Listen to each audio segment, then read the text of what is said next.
Morning student. मैं Suman Sandhu, Gurugram teacher, training college Shri Vijaynagar. इस YouTube channel पर आपका स्वागत है। तो मैं जो आपकी चल रही है हिंदी शिक्षण, यानी कि आपका जो टीचिंग सब्जेक्ट है हिंदी, तो इसमें आपकी सेकंड यूनिट चल रही है। सेकंड यूनिट में आपका सेकंड टॉपिक है। तो इसमें जो आपका मैंने कल की क्लास में करवाया था मातृभाषा के सिद्धांत, आज मैं आपको मातृभाषा के मैंने कल आपको कुछ पॉइंट करवाए थे, कुछ सिद्धांत भी कुछ पॉइंट करवाए थे जो बच्चे हैं, जो मैं आज की क्लास में करवाऊंगी। तो सबसे पहले मातृभाषा का अर्थ, यानी कि मातृभाषा जो हम अपने घर परिवार अपने बड़ों माता पिता से सीखते हैं, तो वो हमारी मातृभाषा होती है। और मातृभाषा का जो बच्चा है, जो वो शिक्षक द्वारा ही बालकों को उसकी रुचियों, अभिवृत्तियों, मनोवृत्तियाँ, व्यक्तिगत विभिन्नताएं होगी, उसकी व्यक्तिगत विभिन्नताएं होगी या क्षमताओं आदि का ध्यान रखा जाता है। आधुनिक समय में जो हमारे मनोवैज्ञानिक हैं, उनको शिक्षण में इन प्रवृत्तियों पर क्या किया गया है, विशेष बल दिया गया है। शिक्षण देते समय विषय पर बल नहीं देना चाहिए, बल्कि हमें विषय के साथ साथ बच्चे का जो है शिक्षण देते समय बालक, यानी कि विषय और बालक दोनों का ही शिक्षक को ध्यान रखना चाहिए। तो इसमें मैंने आपको मातृभाषा में सबसे पहला सिद्धांत करवाया था, वो था आपका पहला सिद्धांत था स्वाभाविकता का सिद्धांत। स्वाभाविकता का सिद्धांत, स्वाभाविकता का सिद्धांत। उसके बाद आपका दूसरा सिद्धांत मैंने जो आपको करवाया था वो था स्वाभाविकता के सिद्धांत के बाद आपका जो दूसरा सिद्धांत था वो था रुचि का सिद्धांत। दूसरा था आपका रुचि का सिद्धांत। उसके बाद मैंने आपको जो आगे तीसरा करवाया था वो था आपका रुचि के सिद्धांत के बाद था अभ्यास का सिद्धांत। किसका था? अभ्यास का सिद्धांत। अभ्यास का सिद्धांत। उसके बाद मैंने आपको जो चौथा सिद्धांत करवाया था वो था अभ्यास के बाद मौखिक कार्य का सिद्धांत। किसका था? मौखिक कार्य का सिद्धांत। उसके बाद मैंने जो आगे आपको पांचवा पॉइंट करवाया था वो था आपका सक्रियता का सिद्धांत। सक्रियता का सिद्धांत। उसके बाद आपका आगे छठा पॉइंट था वो था सक्रियता के बाद अनुपात तथा क्रम का सिद्धांत। अनुपात तथा क्रम का सिद्धांत। क्रम का सिद्धांत, अनुपात और क्रम का सिद्धांत। उसके बाद आपका सातवां था इसमें बहुमुखी विधि का सिद्धांत। सातवां था आपका बहुमुखी का सिद्धांत। उसके बाद आपका आठवां था बहुमुखी के सिद्धांत के बाद था स्वतंत्रता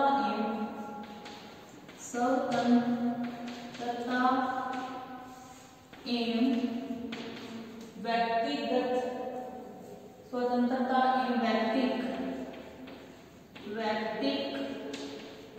स्वतंत्रता एवं व्यक्तिक भिन्नता।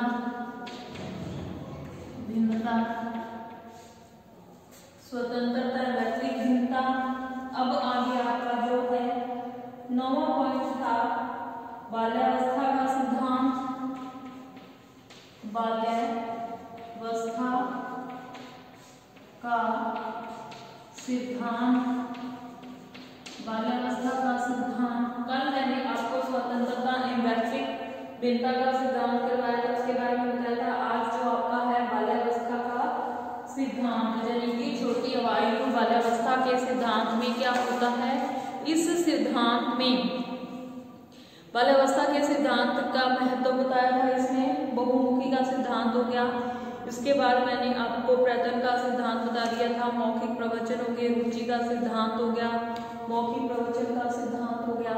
उसके बाद आपका इसमें आता है स्वतंत्र व्यक्तिगत भिन्नता आ गई। फिर उसके बाद बाल्यावस्था का महत्व का सिद्धांत, बाल्यावस्था महत्व का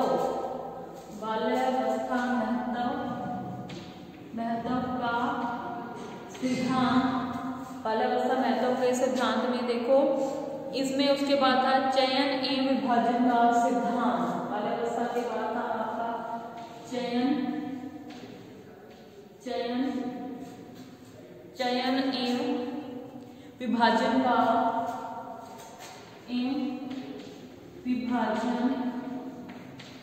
का सिद्धांत।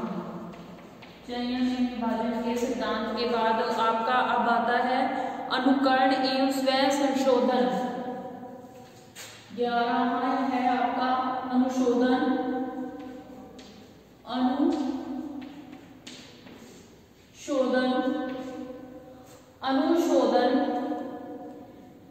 अनुकरण एवं संशोधन, अनुकरण एवं संशोधन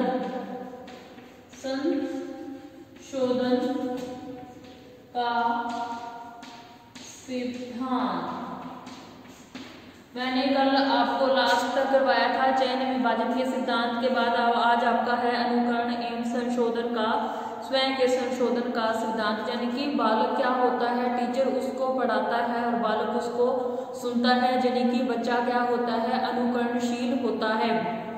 टीचर द्वारा जो भी उसे पढ़ाया जाता है वो क्या करता है, उस चीज का अनुकरण करता है या उसको सुनता है, और इसलिए बच्चे को क्या बोला जाता है, अनुकरणशील माना जाता है। वह वर्णों का उच्चारण, शब्दों का प्रयोग, वाक्य रचना इत्यादि शिक्षक के अनुकरण से शीघ्र सीख जाता है। जबकि बच्चा जो अनुकरण, जैसे अनुकरण का वाचन जैसे वर्णों का उच्चारण हो गया, शब्द प्रयोग हो गया, उसके बाद उसके वाक्य रचना इत्यादि का वो क्या करता है, इत्यादि शिक्षक के अनुकरण द्वारा ही शीघ्र सीखता है।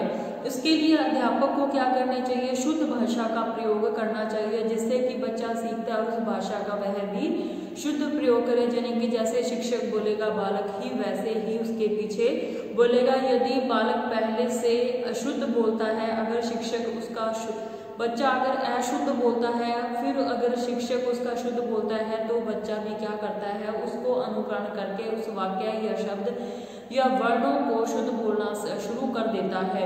तो ये सिद्धांत कौन सा हो गया आपका, अनुकरण एवं शोध का सिद्धांत हो गया। उसके बाद है अनुपात तथा क्रम का सिद्धांत। अनुपात तथा क्रम के सिद्धांत में देखो आपके अनुपात एवं यानी कि आपका जो भाषा शिक्षण है में उद्देश्यों का, जो आपका भाषा शिक्षण के उद्देश्य है उसमें क्या होता है, उचित अनुपात में महत्व दिया जाता है।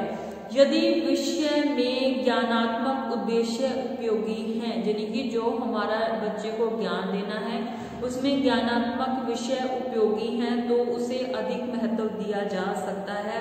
और जो भावात्मक विषय हैं, यदि भावात्मक उपयोगी है तो ज्ञानात्मक को कम उपयोगी है माना जाता है। तो उसे जो कि आपका यदि विषय में ज्ञानात्मक उद्देश्य उपयोगी है तो उसे अधिक महत्व दिया जाता है, और भावात्मक को कम। यदि भावात्मक उपयोगी है तो ज्ञानात्मक को कम उपयोगी माना जाता है। तो भावात्मक उद्देश्य अधिक महत्व दिया जाए तो ज्ञानात्मक को क्या हो जाता है, कम महत्व दिया जाता है। उसके बाद आपका आगे जो पॉइंट आता है वो है आपका सक्रियता का सिद्धांत। सक्रियता का सिद्धांत जैसे कि मातृभाषा है जो हमारी, सक्रियता के सिद्धांत में मातृभाषा शिक्षण है, जो शिक्षण में केवल अध्यापक ही वक्ता के रूप में सक्रिय न रहकर, सक्रियता के सिद्धांत में क्या होता है कि मातृभाषा जो हमारी है, मातृभाषा में जो शिक्षण, मातृभाषा शिक्षण में केवल अध्यापक ही वक्ता के रूप में सक्रिय न रहे, अपितु छात्रों को भी बोलने के लिए क्या करना चाहिए, प्रोत्साहित करना चाहिए। यानी कि जो टीचर बोल रहा है, लगातार अगर टीचर बोलता रहेगा तो बच्चे क्या हो जाएंगे, बोर हो जाएंगे। तो इसमें क्या है, बच्चे को भी सक्रिय रहना चाहिए। उसकी सक्रियता तब आएगी जब अपने क्या करेंगे उसको पढ़ाते पढ़ाते अगर बीच बीच में हम बच्चे से क्या करेंगे कुछ क्वेश्चन पूछेंगे तो इसके जिससे कि बच्चा एकदम से सक्रिय रहे कि मुझे कभी भी कुछ भी पूछा जा सकता है। तो ये कौन सा सिद्धांत आ जाता है, सक्रियता का सिद्धांत आ जाता है। उसके बाद है बहुमुखी का सिद्धांत। कौन सा सिद्धांत आ जाता है आपका, बहुमुखी का सिद्धांत।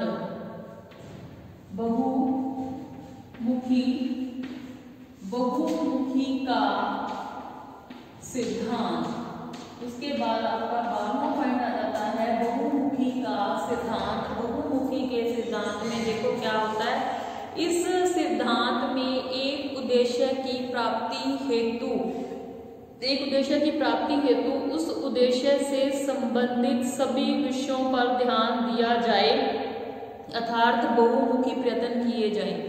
यानी कि हमें बच्चे को हिंदी सिखानी है तो हिंदी सिखाने के लिए हमें बच्चे को सभी विषयों यानी कि जो भी उसके वर्ण है या उसके स्वर है, व्यंजन है, जो भी है उन सभी का क्या करना पड़ेगा, उनको विषयों पर ध्यान देना चाहिए अर्थात बहुमुखी प्रयत्न करना चाहिए। जैसे कि कारण हो गया आपके पास, जैसे कारण तथा अपादान कारकों में अंतर समझने के लिए आपको क्या है, कारकों के संबंधित उदाहरण देने होंगे।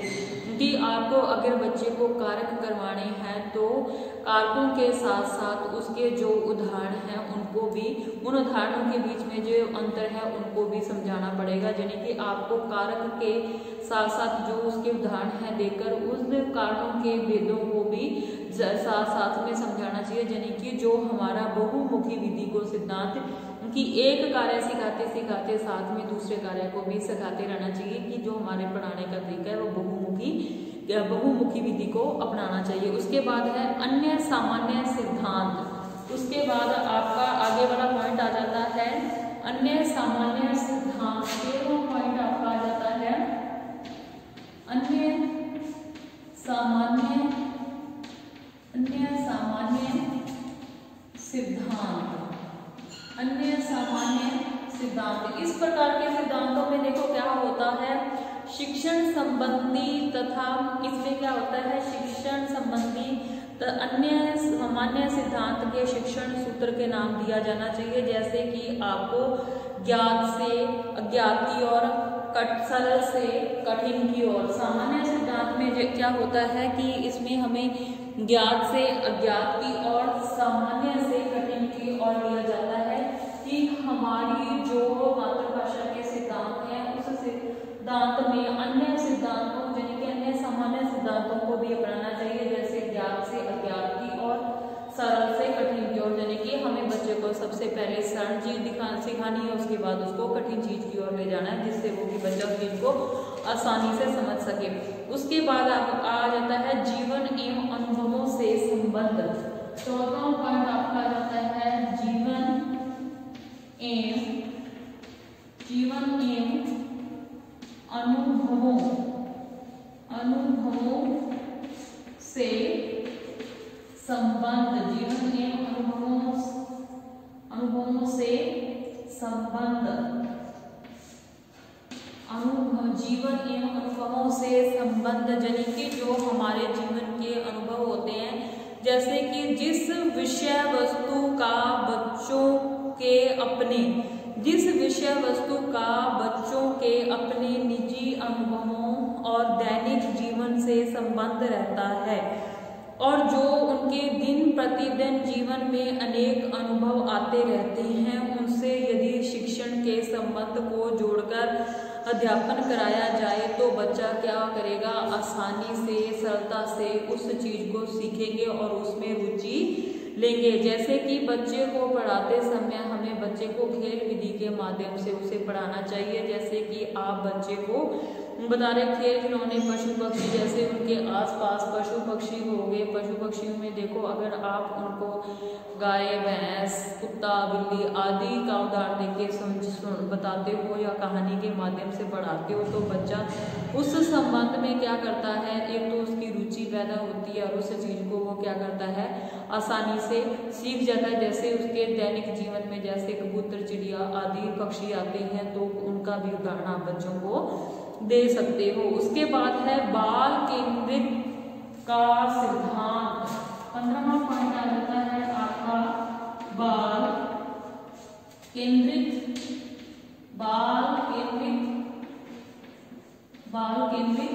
सिद्धांत। बाल केंद्रित सिद्धांत, इस सिद्धांत के अंतर्गत देखो क्या आता है, शिक्षण का केंद्र बिंदु है जो क्या होना चाहिए, बालक होना चाहिए। शिक्षण का केंद्र बिंदु कौन है, बालक है। बालक का स्वभाव, उसकी क्षमता, उसकी रुचि, उसका स्तर आदि को ध्यान में रखते हुए उसको शिक्षण प्रदान करना चाहिए। यानी कि हमारी जो शिक्षण व्यवस्था है वो कैसी होनी चाहिए, वो बाल केंद्रित होनी चाहिए। और इसके साथ ही आपको बच्चे की उसकी रुचि, उसकी क्षमता, उसका स्तर यानी कि उसकी लेवल यानी कि उसकी आयु का स्तर आदि को ध्यान में रखते हुए हम बच्चे को शिक्षा देते हैं। तो बच्चा क्या करता है, शिक्षा को सही तरीके से ग्रहण करता है और उसको उस चीज का सारा सब जानकारी हो जाती है। उसके बाद है बाल केंद्रित सिद्धांत हो गया, जीवनोपयोग बाल केंद्रित सिद्धांत के बाद है साहचर्य का सिद्धांत। कौन सा है, साहचर्य का सिद्धांत। साहचर्य का सिद्धांत आगे 16वां पॉइंट आ जाता है साहचर्य का सिद्धांत। साहचर्य के सिद्धांत में देखो क्या होता है, साहचर्य के सिद्धांत में बच्चे को साहचर्य सिद्धांत के अंतर्गत जैसे कि दूध हो गया, पानी हो गया, चिड़िया होगी, बिल्ली आदि दिखाकर इन शब्दों को बोलने के लिए, समझने के लिए, उनको वस्तुओं को दिखाकर उनका नाम उच्चारण करेंगे तो बच्चा क्या होगा, आसानी से उसको सीख पाएगा। साहचर्य उदाहरण के अंतर्गत, साहचर्य उदाहरण के अंतर्गत जैसे कि आप बच्चे को अक्षर की आकृति बनाते हो, आकृति अक्षर आपने जैसे आपके सामने बच्चे के सामने अक्षर बनाना है, ठीक है।